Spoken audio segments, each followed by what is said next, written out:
As someone who absolutely loves Elden Ring and is currently studying math in university, I felt like this is a very natural video to make.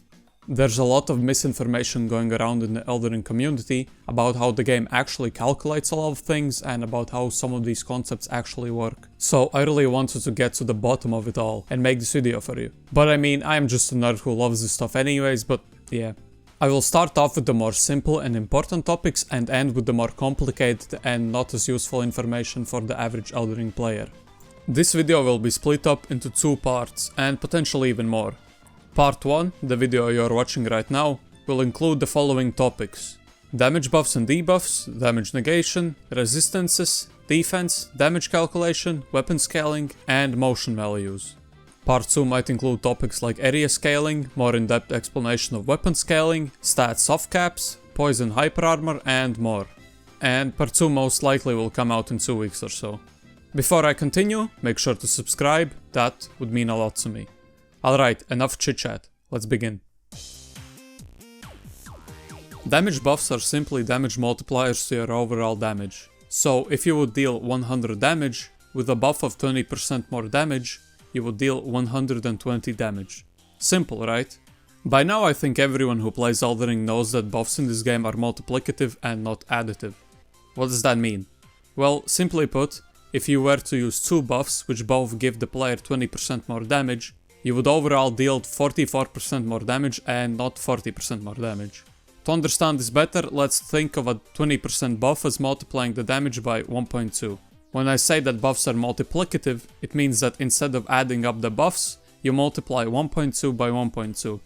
And as you can see, there's a pretty big difference. If you don't believe me, let me just show you. With the Lightning Spear incantation, I did 759 damage to the sleeping Albinoric. And now I am gonna use two buffs, the Lightning Scorpion Charm, which boosts lightning damage by 12%, and the Lightning Shrouding Cracktear, which boosts lightning damage by 20%. If the buffs are additive, I should expect to deal 1002 damage, but if the buffs are multiplicative, I should expect to deal 1020 damage. Now would you look at that? You might think that is not a huge difference, but the more buffs you use, the bigger the difference in the damage output is going to be. Additive buffs are simply an arithmetic progression, but multiplicative buffs are a geometric progression, or simply just a linear function versus an exponential function. And as you can see, with the more buffs you use, the bigger the difference is going to be in your expected damage output. Now, all that being said, there are actually buffs which are additive. For reference, I'm going to use the Death Knight's armor set. Each piece boosts Dragon Cult incantations by 2%. Again, I am gonna test this out on the Albinoric. My base damage is 759. Like we established, buffs should be multiplicative, right? So if I wear the whole armor set, my expected damage should be 822. However, if the buffs were additive, the damage should be 820. So what does this mean? Well, this basically means that you have to treat armor set buffs like they are one huge talisman. So in this case, each piece gave a 2% buff. You have to add up all the buffs and you get an 8% buff from the whole armor set. But of course, if you were to add other buffs, then however, you do have to multiply the buffs. For example, with this whole armor set I get an 8% buff, and from the Lightning Scorpion Charm I get a 12% buff, which means my overall buff is 20.96%. Same logic also applies to damage debuffs. They are also just a damage multiplier, just that a 10% damage debuff is the same as multiplying by 0.9. And of course these are also multiplicative with buffs as well. So for example, Grail's Roar gives the player a 15% damage debuff, which is the same as multiplying by 0.85. A 50% damage buff won't actually cancel out this debuff. We can test this out by going to Grail. As you can see, my base damage when using a charge heavy is 412. When he roars, I get a 50% damage debuff, and by drinking the Spike Cracktear, I get a 50% damage buff to my charge attacks. And now, when I do my charge heavy, my damage is 402. And this proves that debuffs are also multiplicative even when paired with standard buffs. Damage negation is simply how much damage gets absorbed. So let's say you have armor with 10% damage negation. This means that when you take damage, 10% of the damage is absorbed, or in other words, your character only takes 90% of the damage. This is probably a good time to talk about damage types. All damage in Elden Ring can be split up into two major groups: physical damage and elemental damage. Physical damage can be split up into 4 subcategories: standard, strike, slash, and pierce. And the elemental damage can be split up into 4 subcategories as well, those being magic, fire, lightning, and holy damage. It is important to know that because damage negation in armor negates each damage type differently. For example, I am going to use the verdigris armor chest piece. As you can see, it has a different damage negation for each damage type. The numbers there are a percentage of damage negated, so it basically negates 20.4% of standard physical damage. What would happen if you added more armor pieces? The verdigris helm has a standard physical damage negation of 7.5%. If I put it on, my total standard physical damage negation goes from 20.4% to 26.37%. You might be wondering where does that number come from, because it seems like you can't just add up the damage negations of each armor piece. This is because, just like damage buffs, damage negation too is multiplicative. To prove this, I will just use the verdigris armor and helm, and look at just the physical damage. The verdigris armor has a damage negation of 20.4%, or simply put, it gives the incoming damage a multiplier of 0.796. The verdigris helm has damage negation of 7.5%, or a multiplier of 0.925. When you multiply both of the numbers, you get 0.7363, which means it lets through 73.63% of damage, which equates to a damage negation of 26.37%. And now, if we look at the total physical damage negation of our character, it is 26.37%. So even for each armor piece, the damage negation is multiplicative, but for buffs it is additive? Got it. This also not only applies to the rest of the damage types, but you can also increase your damage negation through talismans, spells, and other effects. And then too, the damage negation is multiplicative.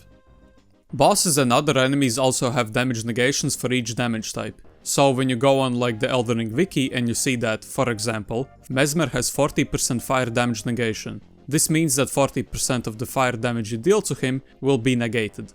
Another useful mechanic of armors are resistances. There are 4 types of resistances in the game: immunity, which is the resistance to poison and scarlet rot; robustness, which is the resistance to frost and bleed; focus, which is the resistance to sleep and madness; and vitality, which is the resistance to deathblight. Your character has these resistances by default, which can be increased by leveling up certain stats, but I will talk about that in the next part of this video. Right now, I will only talk about how these numbers work and not go into detail of how they increase with your character's level. So the first number is your character's full resistance, like your base resistance and resistance from armors and talismans. And the second number is just how much resistance is added by your armor. All these resistance numbers are simply added up, so nothing confusing there. So what do these numbers actually mean? My character at the moment has 200 immunity. This means that if another character has a weapon that deals 50 poison, it would take at least 4 hits to make my character get poisoned. Think of these resistance numbers just like HP, just for like status buildup. Now that I have talked about the different resistances, it is time to talk about an interesting behavior all of the status buildups have. If you have used any status builds, you have noticed that it is easier to proc a status for the first time than the second or third.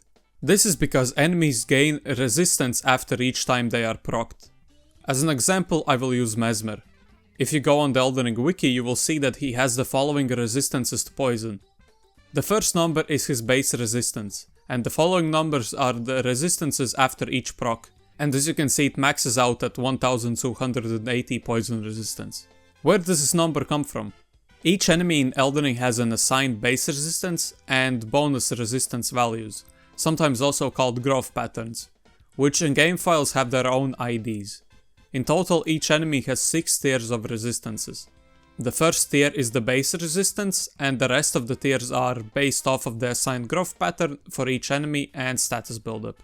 To make this a bit easier to understand, I will use Mesmer as an example again.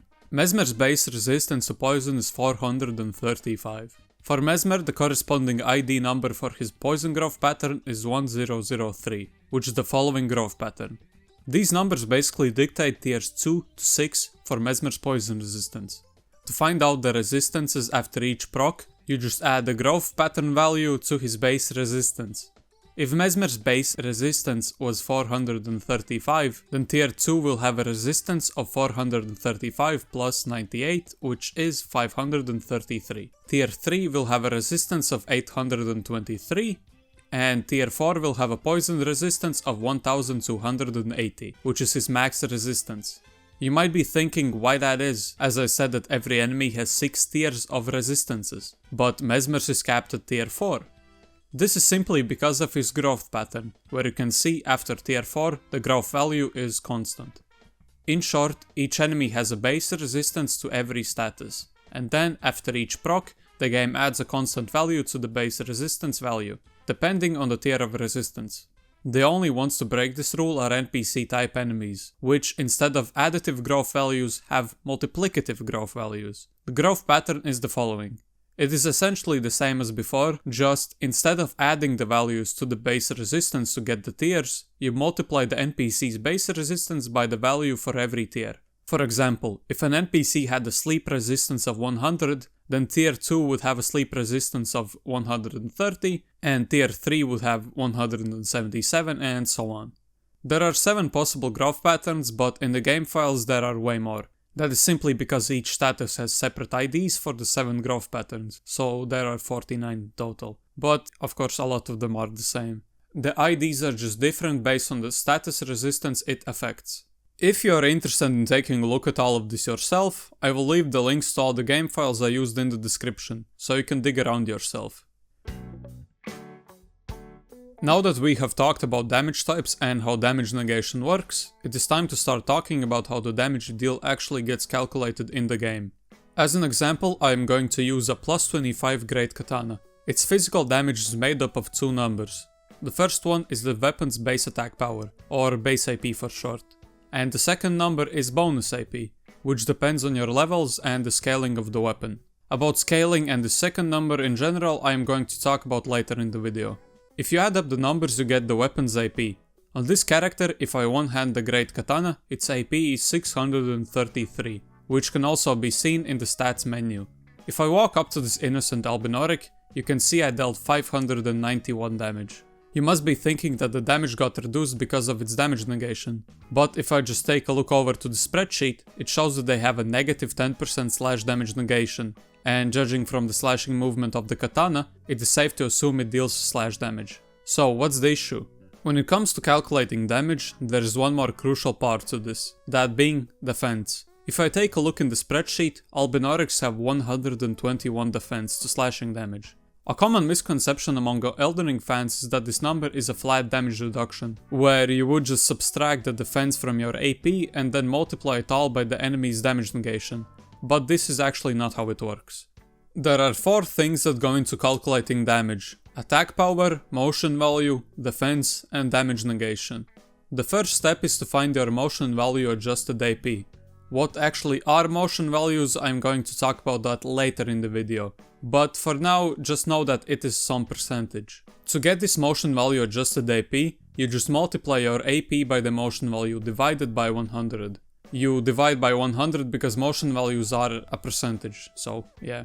In this instance, our motion value adjusted AP would be the same as our regular AP, because one-handed light attacks have a motion value of 100. Again, I will talk about that later in the video, so don't worry. The second step to calculate damage is finding this ratio R, sometimes also called attack ratio. This ratio R is simply your motion adjusted AP divided by the enemy's defense, and based on the numerical value of this ratio, there is a different coefficient that will affect your damage. You can see these coefficients on the screen. To make all of this easier, I even wrote some quick code in Python, but if you are actually interested in calculating damage, just look for Elden Ring damage calculators online. So now that you have your coefficient, you multiply your motion value adjusted AP by this coefficient, and the result will be your base damage. Now all you have to do is simply multiply your base damage by the enemy's damage negation. So in this case, if I hit the Albinoric with the slashing attack, and the Albinoric has negative 10% slash damage negation, then that is the same as multiplying your base damage by 1.1.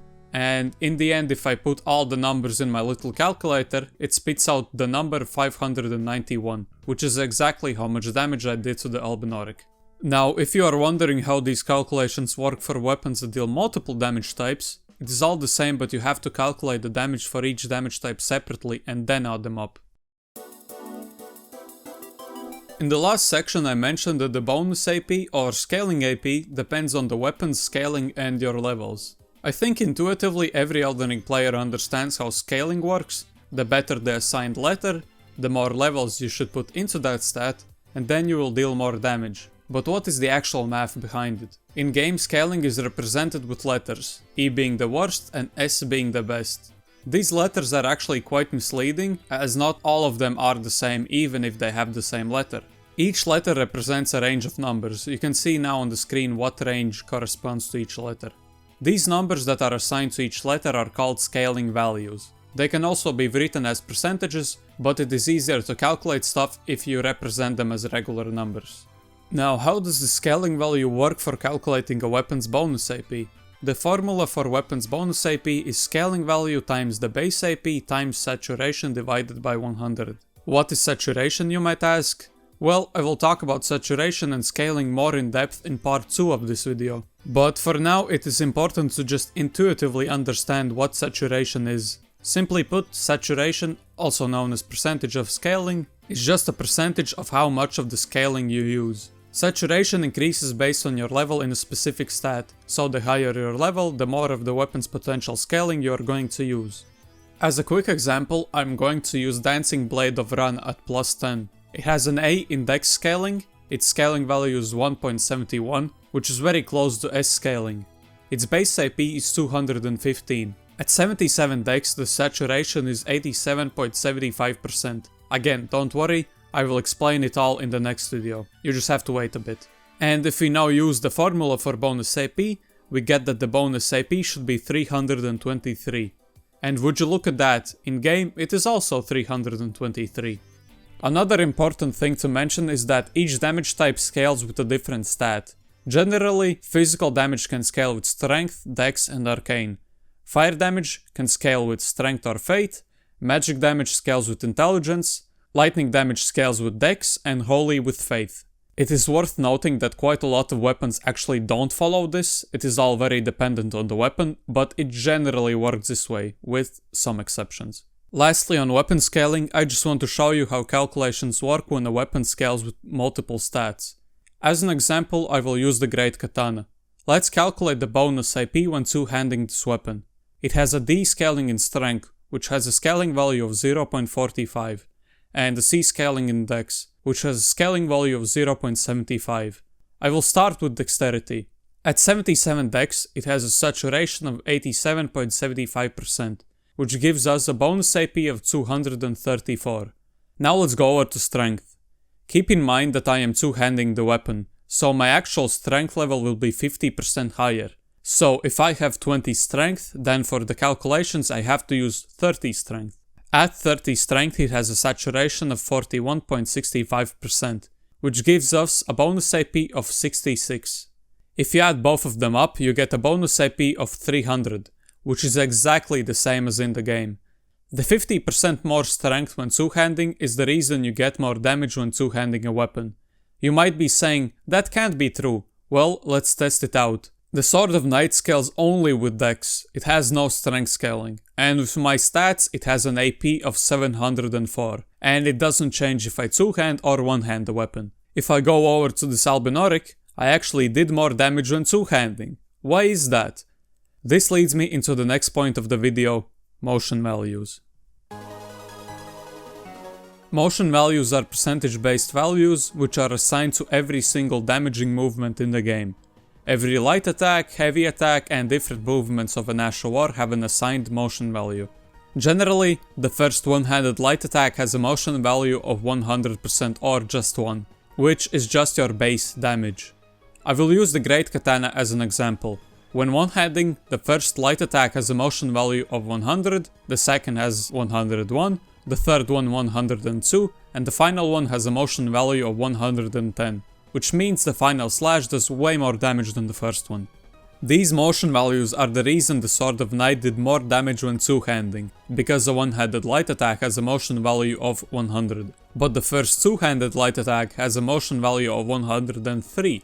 So with my stats, a one-handed light attack does 570 damage, but a two-handed light attack does 593 damage. If I've plugged the numbers in my little calculator, but this time I set the motion value to 103 instead of 100, I get 593 damage. So yes, the math works out. It is important to realize that motion values don't give you a set damage increase. In the previous example, with a motion value of 100, I did 570 damage, but with a motion value of 103, I did 593 damage, which is actually a 4% increase, not 3%.